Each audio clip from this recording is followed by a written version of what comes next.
Hi, if you're watching this, you probably already know the reasons why you should build a live rig. So just as a background, I've been doing sound for about 40 years in recording studios, but with live sound I have zero experience. So this is what I've learned so far, and these were iterations of my work. Now I want to show it to you. I'm going to start by actually setting it up live so you could see what it takes to set it up. So take the front cover off, and now I'm gonna take just the front here. There you go. And then, if you look back here, I'm gonna plug it in to the power. Plug in my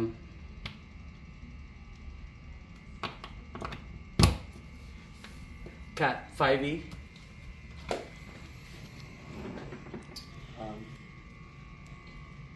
Plug in a access point. And my paddle, plug it in here.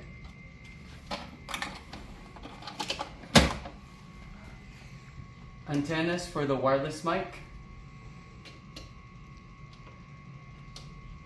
And I'm gonna get ambitious here and even plug in some lights. This is just additional bonus points here.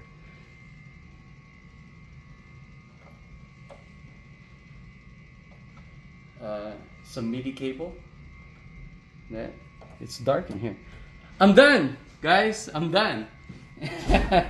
So now I'm just gonna turn things on. Turning everything on.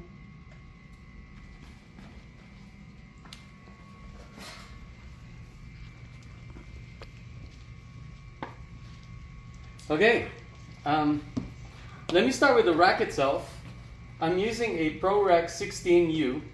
My goal was to create a clean, streamlined rig where I didn't have to expose the back of the rack and mess with any cabling during setup.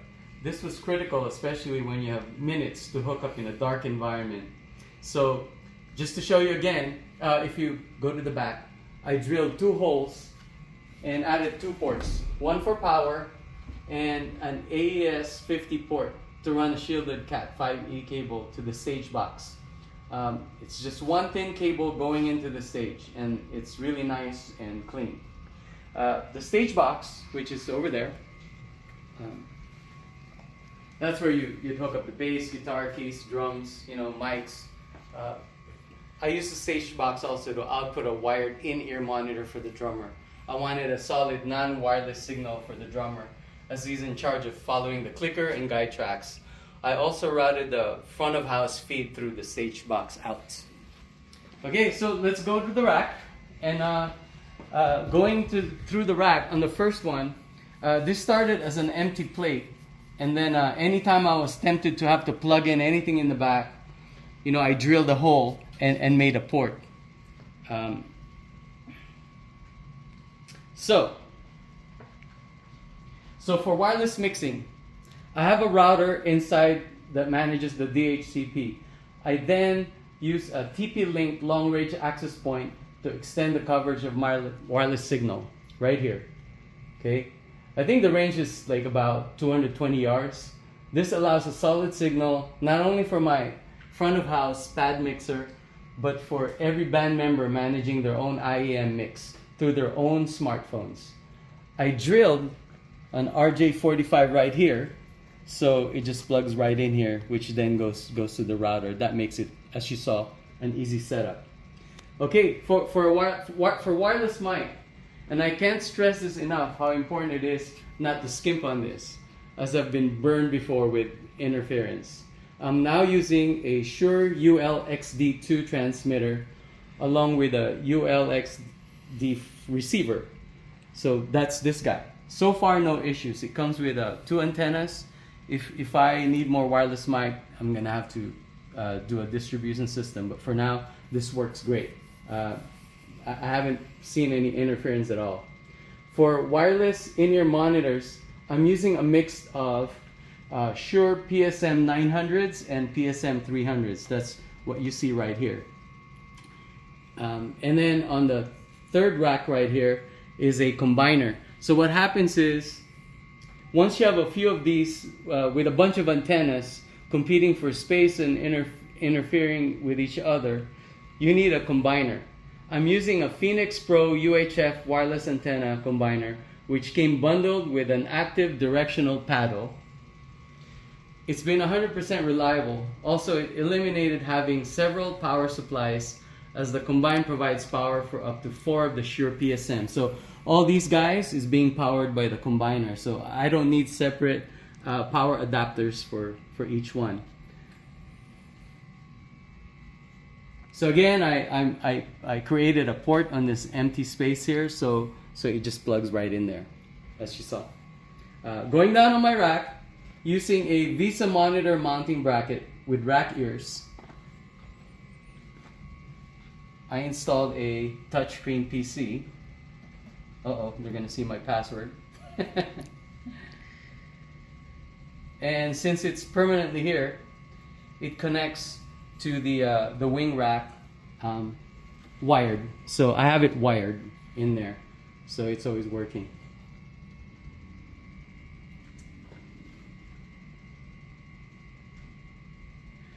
Next down are 2 iPads right here. And let me just turn it on.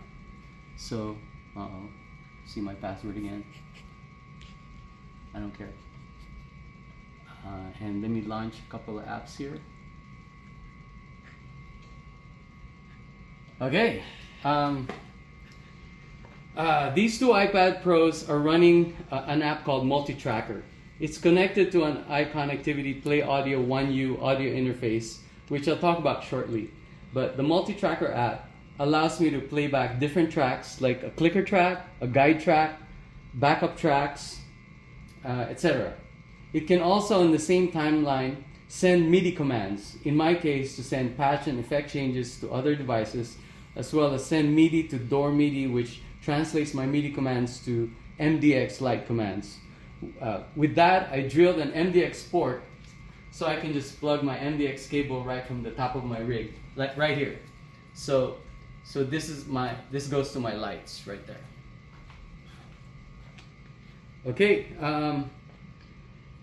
going down further is a power conditioner. You know, always have a power conditioner so you don't damage anything. And then right below it is my favorite gadget.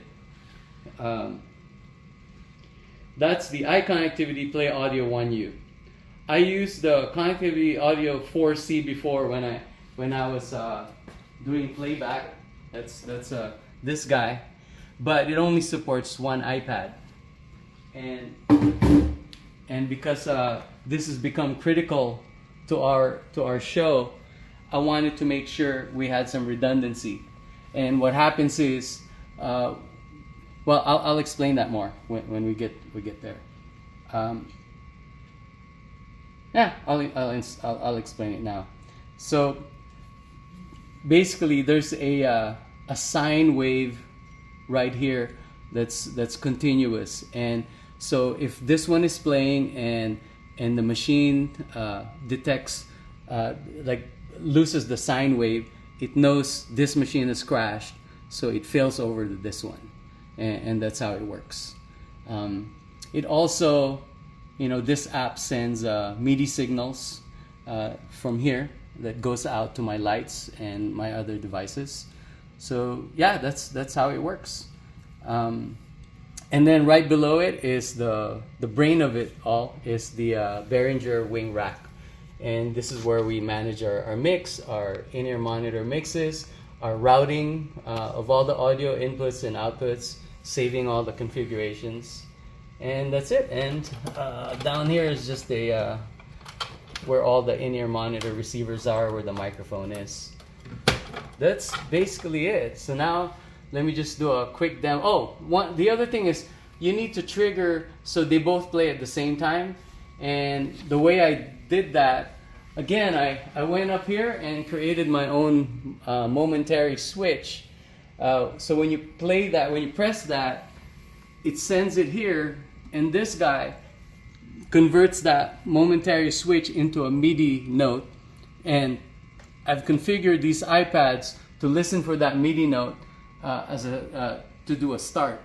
So once I press this, play, it should, and maybe I'll press this and then go down here and you see, there. You see both iPads are now playing at the same time. And you see that it's on A right now. But the moment I stop one of the iPads or pull the plug, look what happens. Boom, it went to B, and it's still playing. And as you can see, also my lights are going in sync with me. And that's it. Thank you. Get to know me, 'cause you don't even know nothing about me. Yeah, I see all the signs. Lost when you look into my brown eyes. A little closer, try me emphasize. You never know the devil in the